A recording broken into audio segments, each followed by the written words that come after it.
ചീര മുറിച്ച് കൊണ്ടുവന്നിട്ടുണ്ട്. ഇത്ര ചീര നമുക്ക് കിട്ടിയിട്ടുണ്ട്. നമുക്കൊരു തോരൻ വയ്ക്കാം. ഇതിൻ്റെ കൂടെ കുറച്ച് വഴുതനങ്ങ കിട്ടിയിട്ടുണ്ട്. നമുക്ക് ചീര ഒന്ന് കഴുകി അരിഞ്ഞെടുക്കാം. കഴുകി അരിഞ്ഞ് കൊണ്ടുവന്നിട്ടുണ്ട്. നമ്മൾ വെളിച്ചെണ്ണ ഒന്ന് ചൂടായി വന്നിട്ടുണ്ട്.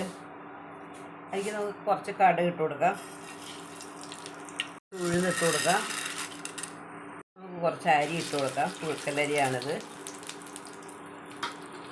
ഇളക്കി കൊടുക്കാം. പൊട്ടി വരട്ടെ. സവാള ഇട്ട് കൊടുക്കാം. വെളുത്തുള്ളി അരിഞ്ഞത് ചേർത്ത് കൊടുക്കാം.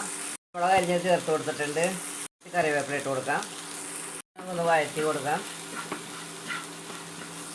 മഞ്ഞൾ പൊടി ചേർത്ത് കൊടുക്കാം. തേങ്ങ ചേർത്ത് കൊടുക്കാം. നമുക്ക് ഇത് വേണമെങ്കിൽ ചതച്ചെടുക്കണമെങ്കിൽ നമുക്ക് ചതച്ചെടുക്കാവുന്നതാണ്. ചീര ചേർത്ത് കൊടുക്കാം. ഉപ്പ് ചേർത്ത് കൊടുക്കാം. എന്നിട്ടൊന്ന് മിക്സ് ചെയ്ത് കൊടുക്കാം. നമുക്ക് 2 മിനിറ്റ് മൂടി വെച്ച് കൊടുക്കാം. വെള്ളം ഒഴിക്കാൻ പാടില്ല. തുറന്ന് നോക്കാം. കുറേ നേരം ഇങ്ങനെ മൂടി വയ്ക്കരുത്, കരിഞ്ഞു പോകും, അടിക്ക് പിടിക്കും. അപ്പോൾ എല്ലാവരും ചീരത്തോര എങ്ങനെയൊന്നും ഉണ്ടാക്കി നോക്കൂ. നല്ല അടിപൊളി ടേസ്റ്റാണ്. ചീരത്തോര റെഡി ആയിട്ടുണ്ട്. എല്ലാവരും ഇങ്ങനെ ഒന്ന് തയ്യാറാക്കി നോക്കൂ.